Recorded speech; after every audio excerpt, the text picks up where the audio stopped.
नमस्कार, प्रादेशिक समाचार के साथ मैं उदय शंकर झा। पहले मुख्य समाचार। प्रधानमंत्री नरेंद्र मोदी जर्मनी में G7 सम्मेलन में हिस्सा लेने के बाद पहुंचे अबुधाबी। मोदी और संयुक्त अरब अमीरात के राष्ट्रपति के बीच होगी द्विपक्षीय वार्ता। मुख्यमंत्री हेमंत सोरेन के लीज आवंटित मामले में निर्वाचन आयोग ने आज की सुनवाई, अगली सुनवाई 12 को होगी। कृषि मंत्री बादल पत्रलेख ने कहा कि सरकार दुग्ध व्यवसाय को बढ़ावा देने के लिए उत्पादकों को प्रति लीटर 2 रुपये प्रोत्साहन राशि देगी। और मौसम विभाग के अनुसार अगले 3 दिनों तक राज्य के कई हिस्सों में मध्यम से हल्के दर्जे की बारिश हो सकती है। और अब समाचार विस्तार से। प्रधानमंत्री नरेंद्र मोदी जर्मनी में G7 सम्मेलन में हिस्सा लेने के बाद संयुक्त अरब अमीरात की राजधानी अबुधाबी पहुंच गए हैं। संयुक्त अरब अमीरात के राष्ट्रपति शेख मोहम्मद बिन जायद अल नहयान ने उनकी आगवानी की। श्री मोदी आज शाम राष्ट्रपति के साथ द्विपक्षीय बैठक करने वाले हैं। इससे पहले एक ट्वीट में श्री मोदी ने कहा कि उनकी जर्मनी यात्रा लगभग रही है, जिसमें उन्होंने G7 सम्मेलन में हिस्सा लिया। विश्व के कई नेताओं ने बातचीत की और म्यूनिख में यादगार सामुदायिक कार्यक्रम में हिस्सा लिया। उन्होंने कहा कि समूह के नेताओं ने विश्व में शांति और समृद्धि बढ़ाने के उद्देश्य से कई महत्वपूर्ण मुद्दों पर चर्चा की। मुख्यमंत्री हेमंत सोरेन के खनिज लीज मामले में आज सुनवाई हुई। बीजेपी की तरफ से अधिवक्ता हर्ष कुमार ने पक्ष रखा, वहीं मुख्यमंत्री की तरफ से समय मांगा गया। चुनाव आयोग ने मामले की अगली सुनवाई के लिए 12 जुलाई का दिन तय किया है। मुख्यमंत्री हेमंत सोरेन से जुड़े आचार संहिता उल्लंघन मामले में आज रांची के MP MLA कोर्ट में सुनवाई हुई। इस मामले में सुनवाई के दौरान अदालत ने मुख्यमंत्री की पेशी से छूट दिए जाने की याचिका को खारिज कर दिया है और सीएम को कोर्ट में उपस्थित होने का फैसला सुनाया। लोकसभा चुनाव 2019 में मतदान के दिन पार्टी का कपड़ा पहने हुए श्री सोरेन मतदान केंद्र पहुंचे थे, जिसके बाद कार्यपालक दंडाधिकारी ने मुख्यमंत्री पर केस दर्ज करवाया था। इसी मामले में आगामी सुनवाई में मुख्यमंत्री को कोर्ट ने सशरीर उपस्थित होने को कहा है। निलंबित IAS पूजा सिंघल की जमानत याचिका पर ईडी के विशेष न्यायाधीश प्रभात कुमार शर्मा की अदालत में आज सुनवाई हुई। सुनवाई के दौरान अदालत ने ईडी से केस से संबंधित दस्तावेज मांगे हैं। ईडी ने अदालत से जवाब दाखिल करने के लिए समय की मांग की है।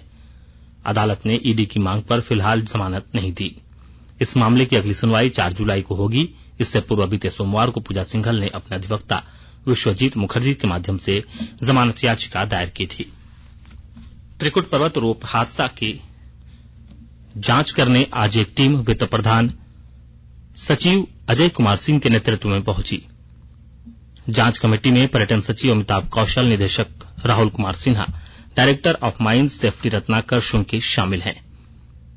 टीम घटनास्थल का मुआयना करने के बाद घटना में फंसे लोगों से बातचीत भी करेगी। जैसा कि आपको मालूम हो, घटना में 3 पर्यटकों की मौत हो गई थी। मृतक के परिजनों को सरकार ने 5-5 लाख रुपए और दामोदर रोप वे इंफ्रा ने 25-25 लाख रुपए का मुआवजा दिया था। आर्मी और NDRF की टीम ने लगभग 44 घंटे बाद सभी फंसे हुए यात्रियों को सकुशल निकाल लिया था। राष्ट्रीय जांच एजेंसी NIA नक्सलियों के खिलाफ झारखंड पुलिस के चलाए गए ऑपरेशन डबल बुल ऑपरेशन के दौरान लातेहार और लोहरदगा में मिले विदेशी हथियार की जांच तेज कर दी है। हथियार बरामदगी मामले में NIA की रांची शाखा ने मामला दर्ज कर जांच शुरू कर दिया है। जैसा कि आपको मालूम हो कि गिरफ्तार नक्सलियों की निशानदेही पर कई विदेशी हथियार बरामद किए गए थे। एजुकेशनल टूर पर सिक्किम गए रांची के सेंट जेवियर्स कॉलेज की बस तेज गति में रहने की वजह से दुर्घटनाग्रस्त हुई। लगभग 22 विद्यार्थियों से भरी बस 6 माइल टाडोंग में स्थित SU मुख्य कार्यालय के नीचे एक बड़ी चट्टान से जा टकराई। इस हादसे में 15 छात्र के घायल होने की खबर है। घटना के बाद स्थानीय लोगों व प्रशासनिक अधिकारियों की मदद से बचाव कार्य शुरू किया गया। घायलों को स्थानीय स्वास्थ्य केंद्र ले जाया गया। मुख्यमंत्री हेमंत सोरेन ने इस मामले में सिक्किम के मुख्यमंत्री से बात की। राज्यपाल रमेश बैस ने सभी विद्यार्थियों के सकुशल लौटने की कामना की है। देवघर में श्रावणी मेले को लेकर सभी विभागों में अपनी तैयारी तेज कर दी है। और जानकारी के साथ हमारे संवाददाता। श्रावणी मेला के शुरू होने में महज 17 दिन का समय शेष है। ऐसे में सभी विभाग अपनी ओर से तैयारियों को अंतिम रूप देने में जुट गया है। 2 वर्ष बाद मेला लग रहा है। इस वर्ष कांवर लेकर आने वाले कांवरियों की संख्या भी अधिक होने की संभावना है। श्रद्धालुओं को प्राथमिक उपचार से लेकर आपातकालीन स्वास्थ्य सेवा मुहैया कराने के लिए स्वास्थ्य महकमा भी तैयारी में है।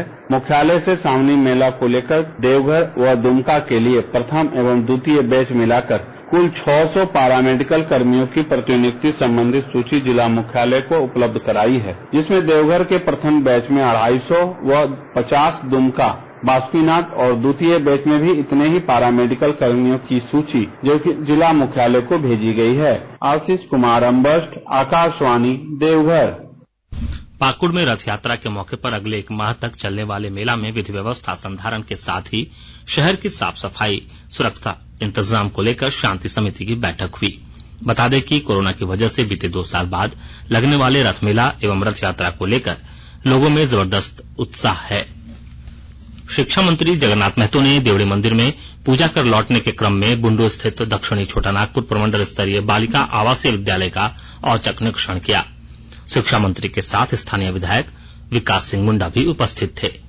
उन्होंने छात्रावास में रहने वाली छात्राओं से मिलकर विद्यालय की व्यवस्थाओं और उन्हें मिलने वाली सुविधाओं की जानकारी ली। छात्राओं ने मंत्री से स्कूल परिसर में सुरक्षा गार्ड देने की मांग की, साथ ही स्कूल में हो रही दिक्कतों की शिकायत की। मंत्री ने अव्यवस्थाओं को दूर कर सुरक्षा गार्ड पिंकी को पुनः बहाल करने का निर्देश दिया। साथ ही पुलिस की गश्ती भी बढ़ाने को कहा। सरना धर्मकोड की मांग को लेकर 30 जून को दिल्ली के जंतर मंतर में सरना धर्मकोड रैली का आयोजन किया गया है। इसमें झारखंड के कई लोग शामिल होंगे। आदिवासी सेंगल अभियान के राष्ट्रीय संयोजक सालखन मुर्मू ने आज प्रेस वार्ता कर कहा कि सरना धर्मकोड उनकी भाषा, संस्कृति, विशिष्ट परंपराएं और अस्मिता अस्तित्व के लिए जरूरी है। अनेक प्रकार के दबाव, प्रलोभन और नासमझी के कारण भी प्रकृति पूजक आदिवासियों का जबरन धर्मांतरण किया जा रहा है। धरना प्रदर्शन के बाद राष्ट्रपति, प्रधानमंत्री और गृह मंत्री को ज्ञापन सौंपा जाएगा। आकाशवाणी के ताजा तरीन समाचारों के लिए आप हमारी वेबसाइट newsonair.com पर लॉग ऑन कर सकते हैं।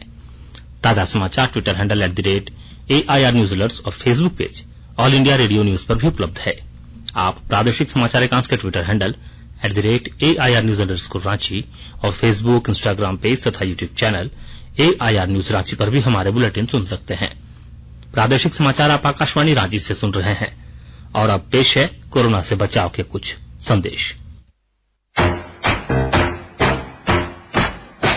चलो मिलकर एक शुरुआत करें, चलो एक फैसला आज करें, मास्क नहीं तो टोकेंगे, कोरोना को रोकेंगे, चलो एक इरादा करते हैं, चलो कुछ वादा करते हैं, मास्क नहीं तो टोकेंगे, कोरोना को रोकेंगे।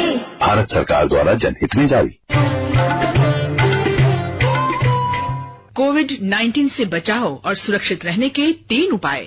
मास्क लगाएं, 2 गज दूरी है जरूरी, सुरक्षित दूरी रखें, हाथ और मुंह साफ रखें। कृषि मंत्री बादल पत्रलेख ने कहा कि दूध उत्पादन को बढ़ावा देने के लिए सरकार प्रति लीटर 2 रुपये प्रोत्साहन राशि उत्पादकों को देगी। साहिबगंज में 50,000 लीटर क्षमता वाले मेधा डायरी प्लांट किसानों को रोजगार का अवसर मुहैया कराएगा। यह बातें श्री बादल ने पाकुड़ में विभागीय अधिकारियों के साथ बैठक के बाद परिसदन में कही। उन्होंने बैठक में किसानों के लिए चलाई जा रही योजनाओं की प्रगति की जानकारी ली और समय सीमा के अंदर योजनाओं को पूरा करने का निर्देश दिया। मंत्री पत्रलेख ने बताया कि पंचायत स्तर पर जलाशय समिति का गठन किया जाएगा। राज्य का हमारा आंकड़ा है कि 24 तक 5 लाख लीटर हम दूध उत्पादन में समय पे हम रोज कलेक्शन इतना करते। इन सब चीजों को लेकर कवायद जारी है और साथ ही हमने इस बार 11 मई से बीज वितरण का कार्यक्रम शुरू किया था।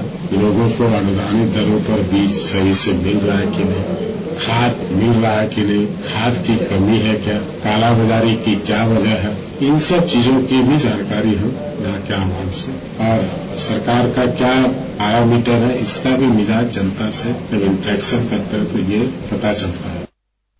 मुख्यमंत्री हेमंत सोरेन कल से 2 दिवसीय साहिबगंज दौरे पर हैं। श्री सोरेन कल मेधा डेयरी प्लांट का उद्घाटन करेंगे। बता दें कि 50,000 लीटर क्षमता वाले इस डेयरी प्लांट से स्थानीय लोगों के लिए रोजगार का मार्ग प्रशस्त होगा। जिला प्रशासन ने इसकी सभी तैयारियां पूरी कर ली है। वहीं मुख्यमंत्री 30 जून को हूल दिवस के मौके पर भोगनाडीह में आयोजित कार्यक्रम में शामिल होंगे। मंत्री श्री हेमंत सोरेन जी का जिला में कार्यक्रम है और यहाँ पे एक मेगा डेयरी का प्लांट बना है जो बहुत बड़ा है, 50,000 लीटर का उसका क्षमता है। आपको पहले भी हम लोग ब्रीफ किए हैं। उसका उद्घाटन कल किया जाना है। जिला को बड़ी अभूतपूर्व संपत्ति को जिला को बूट करने जा रहे हैं और जिलावासियों को शुभ संदेश देने के लिए कर रहे हैं। उसके बाद परसों जो होगा 30 को जो हुल दिवस के दिन कार्यक्रम होंगे, वहाँ पर जो सभा स्थल है बोगनाडी, वहाँ पर कुछ अन्य योजनाओं का भी उद्घाटन किया जाना है, जिसके अंदर कुछ तो बीएमसी भी हम लोग का है, बीएमसी जहाँ से हम लोग दूध कलेक्ट करते हैं। जिला विधिक सेवा प्राधिकार द्वारा सरायकेला प्रखंड के पांड्रा पंचायत के मुकुंदपुर गांव में विधिक जागरूक शिविर का आयोजन किया गया। शिविर में ग्रामीणों को कानूनी जानकारी और सरकारी योजनाओं की जानकारी दी गई। जामताड़ा जिला विकास समन्वय एवं निगरानी समिति की बैठक आज समाहरणालय सभा कक्ष में सांसद सुनील कुमार सिंह की अध्यक्षता में संपन्न हुई। इस दौरान जिले में संचालित विभिन्न विकास एवं जन कल्याणकारी योजनाओं की प्रगति की समीक्षा की गई। श्री सिंह ने इस मौके पर अधिकारियों को विकास एवं जन कल्याणकारी योजनाओं में गड़बड़ी के आरोपों की जांच के आदेश दिए। गिरिडीह जिले के बरवाबाद गांव में कुएं की सफाई कर रहे 3 मजदूरों की जहरीली गैस से मौत हो गई। जैसा कि आपको मालूम हो, बरवाबाद गांव निवासी गिरजा विश्वकर्मा के घर में कुएं का पानी गंदा हो जाने पर उसकी साफ सफाई करवाई जा रही थी। सफाई के दौरान पानी निकालने के लिए मशीन लगाई गई थी। मशीन स्टार्ट करते ही मजदूर बेहोश हो गए। अस्पताल में 3 मजदूरों को मृत घोषित कर दिया गया। मृतकों में 2 जमुई और 1 बरवाबाद गांव के रहने वाले थे। जामताड़ा में पुलिस ने 6 साइबर अपराधियों को गिरफ्तार किया है। इनके पास से पुलिस ने 16 mobile set, 23 SIM card, 3 ATM card, 1 pan card और 2 आधार कार्ड बरामद किए हैं। एसडीपीओ आनंद ज्योति मिंज ने बताया कि इन साइबर अपराधियों के द्वारा केवाईसी अपडेट, बिजली बिल, ई कॉमर्स कंपनियों एवं कस्टमर केयर नंबर का उपयोग कर ठगी किया जाता था। मौसम विभाग ने अगले 3 दिनों तक झारखंड में मध्यम से हल्के दर्जे की बारिश की संभावना जताई है। मौसम वैज्ञानिक अभिषेक आनंद ने बताया कि 29, 30 जून और 1 जुलाई को राज्य के सभी स्थानों पर बारिश होने की संभावना है। बताया कि आने वाले दिनों में एक पूरब और पश्चिम तरफ में निम्न दबाव का क्षेत्र बन रहा है, जिसके सक्रिय होने के बाद मौसम में बदलाव देखने को मिलेगा। और अब संक्षिप्त खबरें। उपायुक्त शशि रंजन की अध्यक्षता में जिला स्तरीय अनुश्रवण एवं मूल्यांकन समिति की बैठक हुई। बैठक में अधिनियम के तहत मामलों की चर्चा हुई। इसमें 25 मामलों के लिए राशि भुगतान की स्वीकृति दी गई। रांची रामगढ़ मुख्य मार्ग के चुट्टूपाल घाटी में कार और बाइक के बीच सीधी टक्कर हो गई। इस हादसे में बाइक सवार 2 लोगों की मौत हो गई। गोड्डा जिले के सदर अस्पताल में जांच शिविर सह दिव्यांग कैंप का आयोजन किया गया। इसमें 100 से ज्यादा दिव्यांग जांच कराने आए। दिव्यांगों की जांच कर उन्हें चिकित्सा एवं अन्य परामर्श दिए गए हैं। देश में खनन के क्षेत्र में उल्लेखनीय योगदान के लिए mining engineer association of India ने आईआईटी आईएसएम धनबाद के प्रोफेसर भावेश सी सरकार को MEAI सर्विस उत्कृष्ट सम्मान प्रदान किया। अंत में मुख्य समाचार एक बार फिर। प्रधानमंत्री नरेंद्र मोदी जर्मनी में G7 सम्मेलन में हिस्सा लेने के बाद पहुंचे अबुधाबी। मोदी और संयुक्त अरब अमीरात के राष्ट्रपति के बीच होगी द्विपक्षीय वार्ता। मुख्यमंत्री हेमंत सोरेन के लीज आवंटित मामले में निर्वाचन आयोग में आज हुई सुनवाई। अगली सुनवाई 12 को होगी। कृषि मंत्री बादल पत्रलेख ने कहा कि सरकार दुग्ध व्यवसाय को बढ़ावा देने के लिए उत्पादकों को प्रति लीटर 2 रुपये प्रोत्साहन राशि देगी। और मौसम विभाग के अनुसार अगले 3 दिनों तक राज्य के कई हिस्सों में मध्यम से हल्के दर्जे की बारिश हो सकती है। इसके साथ ही आकाशवाणी रांची से प्रादेशिक समाचार के बुलेटिन समाप्त हुआ। नमस्कार।